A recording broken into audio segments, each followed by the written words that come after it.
Você já parou para pensar que muitos dos princípios jurídicos que defendemos hoje, dignidade da pessoa, igualdade, limitação do poder do Estado, nasceram de uma visão cristã do mundo? O direito não surgiu no vazio, ele foi moldado por séculos de filosofia, conflitos políticos, transformações sociais e, de forma decisiva, pela influência do cristianismo. Antes de Cristo, já existiam sistemas jurídicos estruturados. O direito romano, por exemplo, foi extremamente sofisticado. Ele organizou categorias como propriedade, contratos, sucessão e processo. No entanto, havia um limite claro: a dignidade não era universal. O valor da pessoa dependia de sua posição social.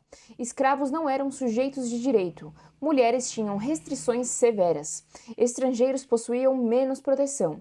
O direito existia, mas não havia ainda a consolidação da ideia de que todo ser humano possui igual valor intrínseco. É com o cristianismo que ocorre uma verdadeira revolução antropológica. Ao afirmar que todos são filhos de Deus e que o homem foi criado à imagem e semelhança divina, o cristianismo estabelece uma igualdade essencial entre os seres humanos. São Paulo escreve que não há judeu nem grego, escravo nem livre, porque todos são um. Essa afirmação para o mundo antigo era profundamente disruptiva. Essa noção de dignidade inerente à pessoa humana se tornaria, séculos depois, a base do constitucionalismo moderno. Com a queda do Império Romano, a Igreja assume papel central na organização social europeia. Surge o direito canônico, que desenvolve procedimentos, tribunais, técnicas processuais e contribui para a sistematização jurídica do Ocidente. As universidades medievais, como a Universidade de Bolonha, florescem nesse ambiente de redescoberta do direito romano sob influência cristã. Nesse contexto emerge uma das maiores figuras do pensamento jurídico, Tomás de Aquino. Ele formula a teoria da lei natural, sustentando que existe uma ordem moral anterior ao Estado. Para ele, uma lei injusta, que contraria a lei natural, não é a verdadeira lei, mas corrupção da lei. Essa ideia estabelece um limite ao poder político. O Estado não é absoluto, ele está submetido a uma ordem moral superior. Essa concepção influencia o constitucionalismo, a teoria dos direitos fundamentais e a própria noção contemporânea de controle do poder estatal. Outro nome essencial é Agostinho de Hipona, que, ao distinguir a cidade de Deus da cidade dos homens, estabelece bases para a diferenciação entre esfera espiritual e esfera política, algo que mais tarde contribuiria para o desenvolvimento da própria ideia de separação entre igreja e Estado. Avançando na história, após as atrocidades da Segunda Guerra Mundial, a comunidade internacional elabora a Declaração Universal dos Direitos Humanos. O artigo 1º afirma que todos os seres humanos nascem livres e iguais em dignidade e direitos. Essa noção de dignidade não surge do nada. Ela ecoa séculos de desenvolvimento da antropologia cristã. E quando olhamos para o Brasil, encontramos um ponto muito interessante. O preâmbulo da Constituição da República Federativa do Brasil de 1988 declara que a Constituição é promulgada sob a proteção de Deus. Isso significa que o Brasil não é laico? Não, o Brasil é um Estado laico. O artigo 19, inciso 1, proíbe o estabelecimento de religião oficial ou relação de dependência com igrejas. O Supremo Tribunal Federal já afirmou que o preâmbulo não possui força normativa vinculante, mas é fundamental compreender uma coisa: a laicidade não é ateísmo estatal. Laicidade não é hostilidade à religião. A laicidade brasileira é cooperativa. O Estado não impõe fé, mas também não nega sua herança cultural. A menção a Deus no preâmbulo revela um dado histórico. Nossa formação jurídica ocorreu dentro de uma civilização moldada pelo cristianismo. Mesmo que a Constituição não seja um texto religioso, vários de seus fundamentos dialogam diretamente com conceitos desenvolvidos na tradição cristã. A dignidade da pessoa humana, fundamento da República no artigo 1º, inciso 3, tem raízes na ideia de que o ser humano possui valor intrínseco por sua própria natureza. A igualdade formal do artigo 5º ecoa a noção de igualdade ontológica. A limitação do poder estatal encontra fundamento na ideia da lei natural. Esses princípios foram abstraídos, secularizados e incorporados ao direito positivo, mas sua matriz histórica é inegavelmente cristã. Um exemplo emblemático do Brasil é a Lei Áurea, assinada pela princesa Isabel em 1888. A princesa era profundamente católica e influenciada pela doutrina social cristã. Embora a abolição tenha sido resultado de múltiplos fatores políticos e econômicos, o argumento moral contra a escravidão se fortaleceu no Ocidente a partir da afirmação cristã da dignidade humana.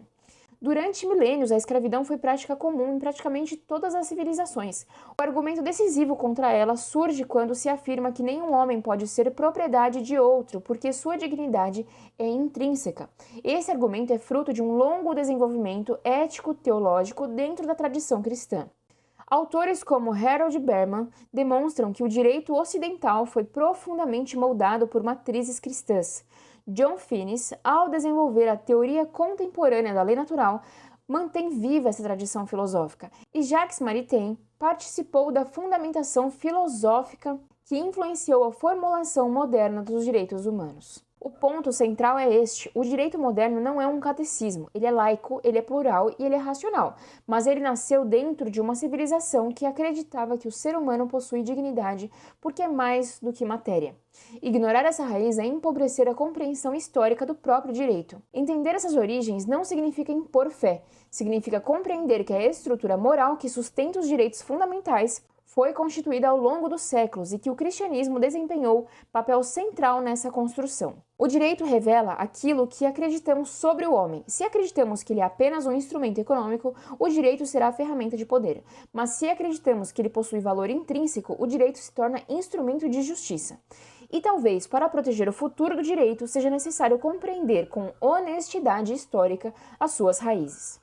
Para entender ainda mais a relação entre cristianismo e direito, precisamos voltar ainda mais no tempo, até uma das matrizes mais antigas da ideia da lei moral, os 10 Mandamentos. Segundo a tradição bíblica, Deus entrega a lei a Moisés no episódio do Entrega dos 10 Mandamentos no Monte Sinai, narrado no livro do Êxodo.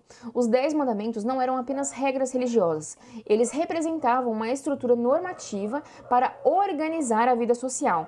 Ali encontramos princípios fundamentais que, séculos depois, seriam absorvidos pelo direito. Por exemplo, não matarás, é a proteção da vida. Não furtarás, proteção da propriedade. Não levantarás falso testemunho, fundamento da verdade processual. Honrar pai e mãe, estrutura da família. Não cobiçar, limites ao desejo que gera injustiça. Essas normas não eram apresentadas como simples convenções sociais, elas eram apresentadas como deveres morais objetivos. Isso é muito importante. No mundo antigo, muitas leis estavam vinculadas à vontade do governante, mas na tradição bíblica surge algo diferente, a ideia de que existe uma lei acima do próprio poder humano. O rei também está submetido à lei. Essa concepção influenciou profundamente o pensamento moral judaico-cristão e, posteriormente, a filosofia jurídica desenvolvida por pensadores como Agostinho de Hipona e Tomás de Aquino. Para Tomás de Aquino, os 10 mandamentos são expressões fundamentais da lei natural, princípios que a razão humana pode reconhecer como universais. Por isso, muitos estudiosos do direito afirmam que a tradição bíblica ajudou a consolidar uma visão de lei que não depende apenas de força, mas da justiça. Ou seja, a lei não é apenas um instrumento de poder, ela é uma norma que expressa o que é devido.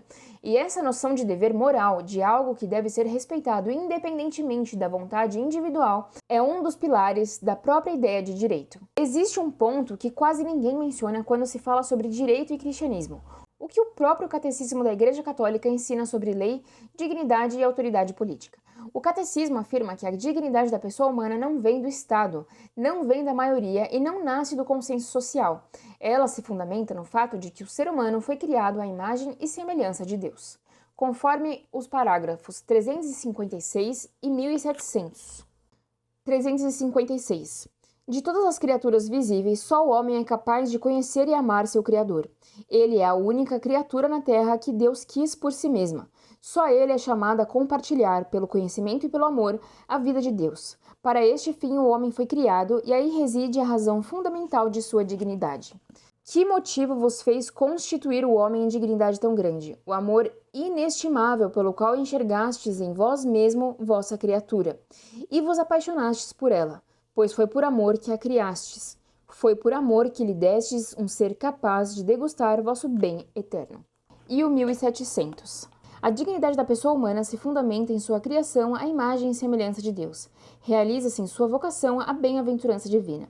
Cabe ao ser humano a livre iniciativa de sua realização. Por seus atos deliberados, a pessoa humana se conforma ou não ao bem prometido por Deus e é atestado por sua consciência moral. As pessoas humanas se edificam e crescem interiormente, fazem de toda sua vida sensível e espiritual matéria de crescimento. Com a ajuda da graça, crescem na virtude, evitam o pecado e, se o tiverem cometido, voltam como o filho pródigo, para a misericórdia de nosso Pai dos céus. Chegam, assim, à perfeição da caridade. Isso muda tudo. Se a dignidade é ontológica, então o Estado não concede direitos, ele apenas o reconhece. O catecismo também ensina que existe uma lei natural, uma ordem moral inscrita na própria razão humana. Isso significa que há princípios de justiça que antecedem qualquer legislação positiva. Isso está entre o 1954 e o 1958. Vamos ler pelo menos o 1954 para termos embasamento dessa parte. O homem participa da sabedoria e da bondade do Criador, que lhe confere o domínio de seus atos e a capacidade de se governar em vista da verdade e do bem. A lei natural exprime o sentido moral original, que permite ao homem discernir pela razão o bem e o mal, a verdade e a mentira. A lei natural se acha inscrita e gravada na alma de todos e de cada um dos homens, porque ela é a razão humana, ordenando fazer o bem e proibindo pecar. Mas esta prescrição da razão não poderia ter força de lei se não fosse a voz e o intérprete de uma razão mais alta, a qual nosso espírito e nossa liberdade devem submeter-se. Aqui está a base da limitação do poder estatal. Uma lei pode ser formalmente válida, mas se violar a dignidade humana, ela é injusta em sua essência. Essa ideia, sistematizada por Tomás de Aquino, é um dos pilares do constitucionalismo moderno. E o catecismo é claro ao afirmar que a autoridade política deve ser exercida dentro dos limites da ordem moral. Isso está no 1902. A autoridade não adquire de si mesma sua legitimidade moral. Não deve se comportar de maneira despótica, mas agir para o bem comum, como uma força moral fundada na liberdade e no senso de responsabilidade. A legislação humana não goza do caráter de lei senão na medida em que se conforma à justa razão, de onde se vê que ela recebe seu vigor da lei eterna. Na medida em que ela se afastasse da razão, seria necessário declará-la injusta, pois não realizaria a noção de lei, seria antes uma forma de violência. Ao mesmo tempo, reconhece que igreja e comunidade política são autônomas em seus campos próprios. Isso está no 2245. A igreja que, em razão de seus munos e de sua competência, não se confunde de modo algum com a comunidade política, é ao mesmo tempo sinal e salvaguarda do caráter transcendente da pessoa humana. A igreja respeita e promove a liberdade política e a responsabilidade dos cidadãos. Ou seja, não se trata de teocracia. Trata-se de reconhecer que o poder não é absoluto. Inclusive, o catecismo condena explicitamente a escravidão, afirmando que ninguém pode ser reduzido à condição de objeto. Esse desenvolvimento moral é parte da tradição que sustentou, no Brasil, a superação jurídica da escravidão com a Lei Áurea. Portanto, o catecismo não é um código jurídico, mas oferece os fundamentos filosóficos que tornaram possível a própria ideia de direitos fundamentais. Quando olhamos para a história do direito, percebemos algo muito importante. As leis não surgiram apenas de decisões políticas ou de convenções sociais. Elas nasceram de uma busca humana por justiça. Desde a tradição bíblica dos 10 mandamentos, passando pela filosofia da lei natural desenvolvida por Tomás de Aquino, até chegar aos princípios constitucionais contemporâneos, vemos um fio condutor, a ideia de que existe uma ordem moral que orienta aquilo que é justo. Essa visão influenciou profundamente o desenvolvimento do direito no Ocidente. A dignidade da pessoa humana, a igualdade perante a lei, a limitação do poder estatal e a defesa dos direitos humanos não surgiram do nada. Eles foram construídos ao longo dos séculos dentro de uma civilização marcada pelo pensamento judaico-cristão. Mesmo em estados laicos como o Brasil, essa herança historicamente permanece presente, inclusive no próprio preâmbulo da Constituição da República Federativa do Brasil de 1988, como vimos no início do vídeo. Isso não significa que o direito seja uma religião, mas significa que suas bases morais foram profundamente influenciadas por uma visão cristã da pessoa humana. Compreender essa história não é impor a fé a ninguém, é simplesmente reconhecer com honestidade intelectual as raízes que ajudaram a formar os valores jurídicos que hoje sustentam nossas sociedades. Porque, no fundo, toda lei revela aquilo que acreditamos sobre o ser humano. Se acreditamos que o homem tem dignidade, então a lei existe para protegê-lo. Se acreditamos apenas na força, então a lei se torna apenas instrumento de poder. Talvez por isso entender as origens do direito seja tão importante, para lembrar que a justiça não nasce apenas da autoridade, mas da verdade sobre o próprio ser humano. Ou seja, diante de tudo que abordamos, podemos concluir que antes de existir Constituição, parlamentos ou códigos jurídicos, já existia a ideia de que o homem está submetido a uma lei moral. Então, se você gostou desse conteúdo e quer mais sobre esse tema, deixe seu comentário aqui embaixo e me diga, você já conhecia essa relação entre o cristianismo e a formação do direito? E se esse vídeo te trouxe uma nova perspectiva, se inscreva no canal, curta e compartilhe. Até a próxima!